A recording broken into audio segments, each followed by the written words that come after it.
Hi, welcome to Mr. Etzel's cooking class. I'm Aunt Etzel, the teacher's mother.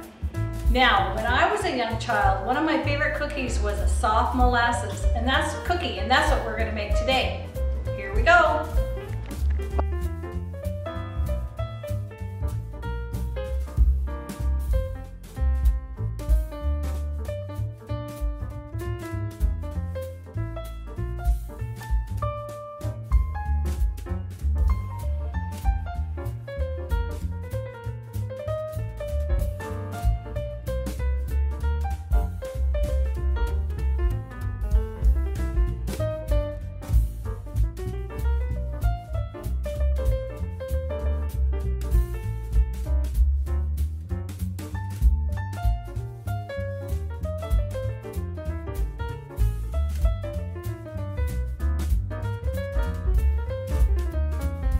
Once you have your area all cleaned off and wiped down, you need to get a large mixing bowl. The bowl we are using is a large glass mixing bowl. And we have a wooden spoon here. You're going to be using a variety of tools to do this. And so the first thing we're going to do is kind of cream our butters and our sugars. So we are taking our room temperature butter. We've had this sitting out for a couple hours just so it can adjust to the room temperature. And we're going to put it into our large glass mixing bowl here. And even before we add the sugars, by creaming them with the butter, which creates a lot of air that will trap into our butter, which will make our cookies very fluffy, is we're going to mix up our butter a little bit, just get it all mixed up really nicely in there inside your bowl with your wooden spoon. Now, if you do have a KitchenAid mixer or similar mixer at home, you can use a mixer by all means. You may also need to employ the help of your good friend, the silicone spatula. And the silicone spatula is really great and useful as it can bend in ways that the wooden spoon cannot. You can see here my mother is mixing the butter into the bowl as well, just kind of getting it ready so that when we do add the sugar for the creaming process, the process goes very smoothly.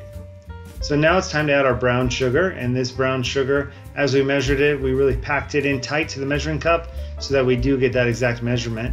And we're mixing it in here using our wooden spoon. It looks like Mom switched to the spatula there. Whatever is her preference, and back to the wooden spoon. So there she goes. She's using the wooden spoon there to cream the butter and the sugar. Now, if you had a KitchenAid mixer, this would go really, really quickly, but we don't for all these purposes here, so we're gonna mix this by hand. So I'm gonna let Mom do her thing and cream together the butter and the sugar.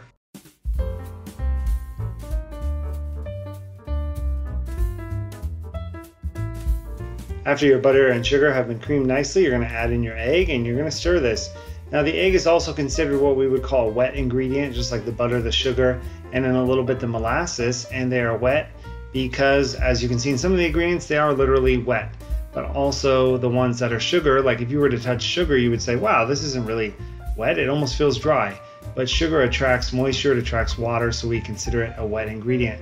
So at this point in time, we are mixing together all of our wet ingredients in anticipation of adding the final wet ingredient, the molasses.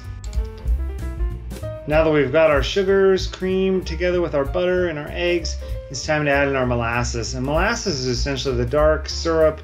It's sweet and it's a byproduct of the sugar cane process of making sugar from sugar cane. It's very, very sweet, and this is going to add the majority of the sweetness to our cookie. Mother has switched to a metal whisk to incorporate all the ingredients together. Evidently, the wooden spoon and the spatula provided was just not good enough. She needed the power of that whisk to incorporate all the ingredients together before we add in our dry ingredients. So as you can see, the color is starting to change. It's starting to mix together the dark browns of the molasses with the light browns of the brown sugar, the butter, and the egg. As we are preparing to add in our dry ingredients, Mother here is just taking the spatula and whipping it all together one last time, cleaning off the sides of the bowl. Now it's time to add in our dry ingredients. So what we're going to do here, folks, is we're going to take our flour, which is our first dry ingredient, and we are going to add all the dry ingredients into it, starting with the baking soda. After the baking soda, we are going to add in our cinnamon. It has a nice taste. I'm a big fan of cinnamon. We're going to add in our ginger. Ginger is going to come in next. There it is, the ginger. Very healthy for you. And we're going to add in the cloves next, which is the secret family ingredient, is the cloves. This is going to give our cookies a nice bite. So we are using it looks like we've switched tools again. We're going to be using a very small wooden spatula here. and we're going to mix together the dry ingredients. We are going to add in our dry ingredients now, and we're going to add a little bit at a time. You can imagine if you had your dry ingredients split up into thirds, add about 1/3 of the dry ingredients at a time, and then take your spatula and mix everything together nicely. As you can see here, my mother is using what's called the folding method, where instead of like stirring something, you know, almost like a soup, you're folding in from the bottom in. So folding down and in, down and in, and this prevents the gluten formation, which happens when flour is hydrated with water. It'll form the gluten, which will make which can make your cookies very tough and chewy. So instead, she is gently folding everything together as she is adding in the flour.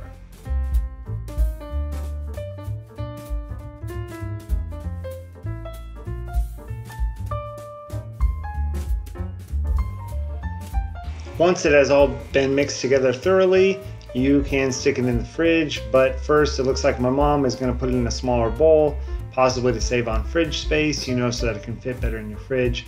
And so just get it all out of there and put it into the bowl. And so after it's in the bowl, we are going to cover it with cling wrap, commonly referred to as saran wrap or plastic film. And first, before we do that, you know, just clean off your spoons. That's why the spatula is really important. You want to get every little piece of cookie dough off of your equipment and into the bowl so that you can enjoy it in your cookies. So we're going to take that plastic wrap and get this thing wrapped and get this show on the road. It's going to sit in your refrigerator, not your freezer, your refrigerator, for at least 1 hour to chill. But you could do this the next day. It'll stay fine in your fridge for up to 3 days if you decide to hold off on baking them.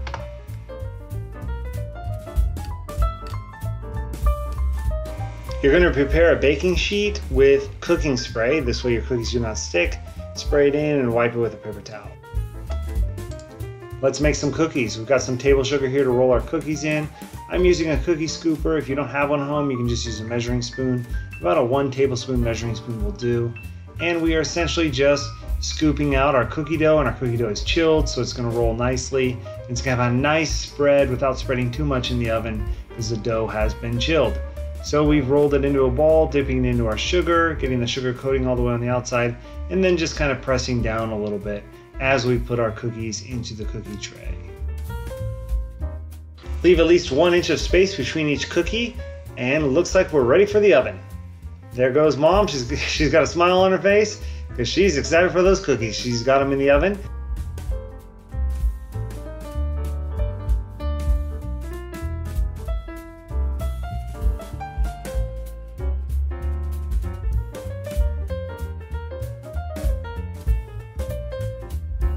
Let your cookies rest between 2 to 5 minutes on the cookie pan itself so that it can cool down, so that when you lift it off to put it onto the cookie racks, it will not fall apart.